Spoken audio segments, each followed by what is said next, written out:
வணக்கம் நண்பர்களே, நேற்று நம்ம நடத்தின மாடல் டெஸ்ட் 3க்கான ஆன்சர் கீயை தான் இந்த வீடியோவில் பார்க்க போகிறோம். இதில் பாருங்கள், ஃபஸ்ட்டு கொஷின் a-b, ஏபியின் மதிப்புகள் முறையே 6, 40 எனில் a² + b² மதிப்பு என்ன அப்படின்னு கேட்டிருக்காங்க. இதுக்கு ஜஸ்ட் ஒரு ஃபார்முலா தெரிஞ்சிருந்தால் போதும். a-b the whole square equal to a² + b² - 2ab அப்படிங்கிறது தான் ஃபார்முலா. இதில் பாருங்கள், a-bக்கு வேல்யூ கொடுத்துட்டாங்க. a-bக்கு 6 ஹோல் ஸ்கொயர்னு இருக்கிறதால 6 ஸ்கொயர் பண்ணால் 36. இந்த பக்கம் -2abன்னு இருக்குது. ஏபியுடைய வேல்யூ 40, அப்போ -2ab 2 × 40ன்னு அர்த்தம். அப்போ 40 80, மைனஸில் இருக்கிற 80 ஈக்குவல்ட்டுக்கு இந்த பக்கம் வந்துருச்சு அப்படின்னா +80, 36 80 கூட்டுறோம் அப்படின்னா 116. So a² + b² value 116. Option A தான் இதற்குண்டான சரியான விடை. சரிங்களா? அடுத்ததா கேள்வி எண் 2. விற்பனை வரியுடன் ஒரு குளிர்சாதன கருவியின் மொத்த விலை ரூபாய் 14,500. குளிர்சாதன கருவியின் விலை ரூபாய் 13,050 எனில் விற்பனை வரி விகிதம். அப்போது 13,050 ரூபாய் இருக்கக்கூடிய ஒரு பொருளை 14,500 ரூபாய்க்கு விற்கிறாங்க. ஸோ அதனோட ஒரிஜினல் காஸ்ட் எவ்வளோ அப்படின்னா 13,050, 14,500 ரூபாய்க்கு விற்கிறாங்க. ரெண்டுத்துக்கு டிஃப்ரென்ஸ் 14,500லேருந்து 13,050 மைனஸ் பண்ணுறோம் அப்படின்னா 1,450 கிடைக்குது. இதுதான் டிஃப்ரென்ஸ். அந்த டிஃப்ரென்ஸ் தான் அவங்க கேட்குற விற்பனை வரி விகிதம். கரெக்டாக? அதுக்கான பர்சன்டேஜ் என்ன அப்படின்னும் போது × 100%. கேன்சல் பண்ண முடியுமான்னு பார்க்குறோம். 0 0 கேன்சல் ஆகிடும். அடுத்து 5ஆம் வாய்ப்பாட்டில் 2 10, மீதி 4 9 5 45. இங்கே கேன்சல் பண்ணோம் அப்படின்னா 2 10, மீதி 3 6 5 30, 1 5 5. அடுத்து 29க்கும் 261க்கும் கேன்சல் பண்ண முடியுமான்னு பார்த்தா 29 பகா எண்ணுங்கிறதால நேரடியாக அந்த வாய்ப்பாட்டில் மட்டும்தான் வரும். ஸோ 29 29. இங்கே பார்த்தீங்க அப்படின்னா 9 முறை பாருங்கள், 9 9 81, மீதி 8, 9 18 8 26. ஸோ மீதி இருக்கிறது 100/9. 100 9 வகுத்தோம் அப்படின்னா 199, மீதி 1 10. அப்போ 199 புள்ளி மீதி 1, ஒரு 0 சேர்த்தோம்னா 10, 199 199ன்னு போகும். எக்ஸாக்டான ஆன்சர் 11.11%. ஆனால் அங்கே ஆப்ஷனில் அந்த நேரடியான ஆன்சர் இல்லை.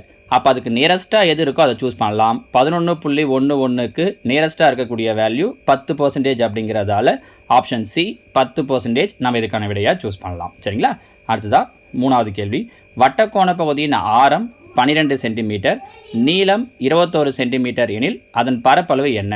ஆரமும் வில்லின் நீளமும் கொடுத்துட்டாங்கன்னா வட்டக்கோண பகுதியினுடைய பரப்பளவு கண்டுபிடிக்கிறதுக்கு ஆல்ரெடி ஃபார்முலா சொல்லியிருக்கோம். L × R/2. ஸோ இங்கே பார்த்தீங்கன்னா L நீளம் 21, ஆரம் 12/2. 1 2 6 2 12 பெருக்கணுன்னா 1 6 6 2 12. ஸோ 126 சதுர சென்டிமீட்டர் அப்படிங்கிறது தான் இதற்குண்டான சரியான விடை. இங்கே 126 சென்டிமீட்டர்னு இருக்குது, இங்கே 126 சதுர சென்டிமீட்டர்னு இருக்குது. பாருங்கள், பரப்பளவு அப்படிங்கிறது சதுர சென்டிமீட்டரில் வரும். So answer option D. அதை கவனமாக சூஸ் பண்ணணும். 126ன்னு கண்டுபிடிச்சிட்டா மட்டும் போதாது, இங்கே பியை சூஸ் பண்ணிட்டீங்கன்னா தப்பாயிடும் பாருங்கள். சரிங்களா? அடுத்ததாக கேள்வி எண் 4. x y z இன் திட்ட விலக்கம் t எனில் x + 5 y + 5 z + 5 திட்ட விலக்கம் என்ன?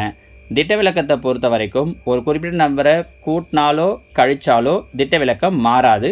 அப்போ டீன்னு கொடுத்துருக்காங்க, 5ன்ற நம்பரை கூட்டியிருக்காங்க. சராசரினா என்ன பண்ணுவோம்னா சராசரி கூட 5 கூட்டிடுவோம். ஆனால் திட்ட விலக்கத்தில் கூட்டல் கழித்தல் செய்யும்போது திட்ட விலக்கம் மாறாது. பெருக்கல் வகுத்தல் செய்யும்போது அதே நம்பரால் பெருக்கோ வகுக்கோ செய்யணும். ஸோ மாறாது அப்படிங்கிறதால திட்ட விலக்கம் மறுபடியும் என்ன தான் கிடைக்கும்னா டீன் தான் கிடைக்கும். Option D. ஓகேவா? 5வது கேள்வி பாருங்கள். y⁴ a - b × y⁴ b - c × y⁴ c - a மதிப்புன்னு கேட்டிருக்காங்க. எல்லாத்துலேயும் பேஸ் ஈக்குவலாக இருக்கிறதால பேஸ் அப்படியே வச்சுக்கலாம். பவரில் பாருங்கள், பவரில் ஆட் பண்ணணும். அப்போ +a - a கேன்சல் ஆகிடும், +b - b கேன்சல் ஆகிடும், +c - c கேன்சல் ஆகிடும். அப்போ y⁴0, anything power 0 1. So y⁴0 value option B 1. சரியா? அடுத்ததாக கேள்வி எண் 6. ஓர் எண்ணின் 5ல் 4 பங்கிற்கும் அதன் 65% இடையே உள்ள வித்தியாசம் 21 எனில் அந்த எண் 5ல் 4 பங்கு. 5ல் 4 பங்கு அப்படின்னா 4/5. அதாவது 4 5ஆல் வகுத்தீங்கன்னா 0.85 40, 0.8. இதுக்கும் 65%. 65%னா 65/100, தட் மீன்ஸ் 0.65. இது ரெண்டுத்துக்கும் டிஃப்ரென்ஸ்னால் மைனஸ் பண்ணுறோம். மைனஸ் பண்ணோன்னா 0.15.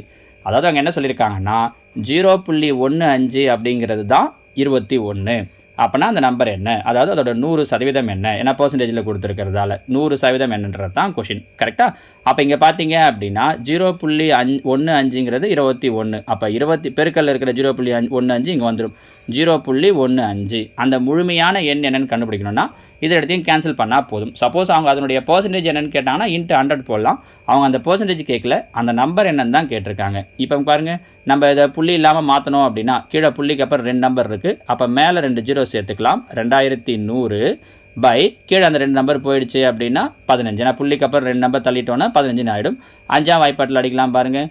3×5 15, இங்கே 4×5 20, மீதி 1 2×5 10, 0 அப்படியே வந்துடும். 3ஆம் வாய்ப்பாடு 1×3 3, 1×3 3, மீதி 1 4×3 12, 0 அப்படியே வந்துடும். ஸோ 140 அப்படிங்கிறது தான் நமக்கு உண்டான சரியான விடை. நம்ம புரியுதுங்களாமா? அடுத்த கேள்வி, கேள்வி எண் 7. P/Q = 8:15, Q/R = 5:8, R/S = 4:5 எனில் P/S. இந்த மாதிரி PQRS இப்படி 4 வேல்யூ கொடுத்துட்டு ஃபஸ்ட் நம்பரையும் லாஸ்ட் நம்பரையும் மட்டும் கேட்குறாங்கன்னா பெரிய விஷயம் ஒன்றுமே இல்லை. இந்த கொடுத்துருக்கிறதெல்லாம் அப்படியே டிவைடில் எழுதுங்க. ஏன்னா ரேஷியோ அப்படின்னாலே டிவைடில் அர்த்தம். அப்போ 8/15 இன்ட்டு அடுத்த நம்பர் 5/8 இன்ட்டு அடுத்த நம்பர் 4/5. இதை கேன்சல் பண்ணிட்டா முடிஞ்சிருச்சு. 5 5 கேன்சல் ஆகிடும். ஒரு நாள் 4 ஈர்னாங்க 8. இல்லாட்டி இன்னும் ஈஸியாக என்ன பண்ணலாம், 4 8 கேன்சல் பண்ணாமல் 8 8 கேன்சல் ஆகிடும். வேலை முடிஞ்சிச்சு பாருங்கள். அப்போ மீதி இருக்கிறது மேலே 4 கீழே 15. So answer 4:15 option A. ஓகேவா? அடுத்ததாக கேள்வி எண் 8. மதிப்பிடுக 10² - 9² + 8², இந்த மாதிரி கடைசியாக 1² வரைக்கும். இதை 2-3 விதங்களில் பண்ணலாம். ரொம்ப ஈஸியான வழி அப்படின்னு சொல்லி பார்த்தீங்கன்னா இந்த எல்லா ஸ்கொயரையும் தனித்தனியாக கண்டுபிடிக்கிறது. இப்போ பாருங்கள், 10² 10 ஸ்கொயர் பண்ணோம் அப்படின்னா 100. முதல்ல ப்ளஸில் இருக்கிறதெல்லாம் தனியாக பண்ணிடலாம். அடுத்து 8² 8 ஸ்கொயர் பண்ணோன்னா 64. ப்ளஸில் பார்த்தீங்கன்னா 6² 36. அடுத்து 4² 16. அடுத்து 2² 4. இது எல்லாத்தையும் கூட்டுறேன். இது மொத்தத்தையும் கூட்டணும் அப்படின்னா நமக்கு என்ன கிடைக்குது அப்படின்னு பார்த்தீங்கன்னா 220. ப்ளஸில் இருக்கிறதெல்லாம் சேர்த்தோன்னா 220. இதே மாதிரி மைனஸுக்கு வாங்க. 9² 81, 7² 49, 5² 25, 3² 9, 1² 1. இது மொத்தத்தையும் சேர்த்தோம் அப்படின்னா என்ன கிடைக்குது அப்படின்னா 165. கரெக்டாக? ஸோ ப்ளஸில் இருக்கிறதெல்லாம் 220, மைனஸில் இருக்கிறதெல்லாம் 125. அப்போ மைனஸ் பண்ணிடுறோம். மைனஸ் பண்ணோம் அப்படின்னா 55. ஸோ சரியான விடை ஆப்ஷன் டி 55. ஓகேங்களா? அடுத்ததாக 9வது கேள்வி. 3 வேறுபட்ட சாலைகளில் அமைந்துள்ள சிக்னல் விளக்குகள் ஒவ்வொரு 48 நொடிக்கும் 72 நொடிக்கும் 108 நொடிக்கும் மாறுகிறது. பாருங்கள், இந்த மாதிரி கொஷின்ஸ் வந்தாலே நம்ம என்ன கண்டுபிடிக்கணும்னு சொல்லிட்டோம் அப்படின்னா LCM 48 72 108. இது 3 ஏதாவது பொதுவான வாய்ப்பாட்டில் வருமானு பார்க்குறோம். 3மே 4ஆம் வாய்ப்பாட்டில் வரும். அதனால் 4 வகுத்தோன்னா ஒரு நாள் 4 ஈர்னாங்க 8, ஒரு நாள் 4 மீதி 3 8 32, ஈர்னாங்க 8 மீதி 2 7 28. இது 3ம் பார்த்தீங்க அப்படின்னா 3ஆம் வாய்ப்பாட்டில் வரும். அப்போ 4 3 12, 6 3 18, 9 3 27. மீண்டும் 4 6 2ஆம் வாய்ப்பாட்டில் வரும். அப்போ 2 4 3 2 6 9 வராது, அப்படியே வச்சுக்கிறோம். 3 9 3ஆம் வாய்ப்பாட்டில் வரும். 2 1 3 3 3 9. அப்போ 4 × 3 × 2 × 3 × 2 × 3. இது மொத்தத்தையும் பெருக்கணும் அப்படின்னா நமக்கு என்ன கிடைக்குது அப்படின்னா 432ன்னு வரும். பெருக்கினீங்கன்னா அவங்க சொல்லியிருக்கிறது எல்லாமே செகண்ட்ஸ், நொடிகளில் சொல்லியிருக்காங்க. அப்போ 432 நொடியை நம்ம நிமிஷமாக மாற்றணும். ஒரு நிமிஷத்துக்கு மொத்தம் 60 செகண்டு. கரெக்டாக? அப்போ 7 6 42. ஸோ மொத்தமாக 7 நிமிஷம் வந்துடும். அப்போ 430ல் 420 போயிடுச்சு அப்படின்னா மீதி 12. 7 நிமிடம் 12 நொடி 12 செகண்ட்ஸு. கரெக்டாக? எத்தனை மணிக்கு மாறுதுன்னு சொல்லியிருக்காங்க? 8:20க்கு. 8:20க்கு அப்புறம் 7 நிமிஷம் 12 செகண்டு கழிச்சு 27 27. அப்போ 8 மணி 27 நிமிடம் 12 செகண்ட்ஸ். Option A. புரியுதா? LCM எடுத்துடணும். எல்லாமே செகண்டில் இருக்கிறதால அதை நம்ம மினிட்டாக மாற்றிட்டு அவங்க சொன்ன ஹவர்ஸோடு சேர்த்துக்கிறோம். சரியா? கேள்வி எண் 10. ஒரு வனவிலங்கு சரணாலயத்தில் ஒரு குறிப்பிட்ட எண்ணிக்கையில் புலிகளும் மயில்களும் உள்ளன. அங்குள்ள தலைகளின் எண்ணிக்கை 46 மற்றும் மொத்த கால்களின் எண்ணிக்கை 116 எனில் புலிகளின் எண்ணிக்கையை காண்க. இப்போ இதில் பாருங்கள், இந்த வனவிலங்கு அங்கே கீழே கொடுத்துருக்கிறது. அப்போ புலியோட எண்ணிக்கை. கரெக்டாக? புலிகளுடைய எண்ணிக்கை இப்போ பாருங்கள், மொத்தம் 46. நம்ம அவங்க கொடுத்துருக்கிறது எல்லாமே புலி. நம்ம அடுத்தது என்னன்னு சொல்லியிருக்காங்க அப்படின்னா புலியும் மயிலும். புலி எல்லாத்துக்குமே தலை ஒன்று தான் இருக்கும். கரெக்டாக? புலி ஆனாலும் மயில் ஆனாலும்.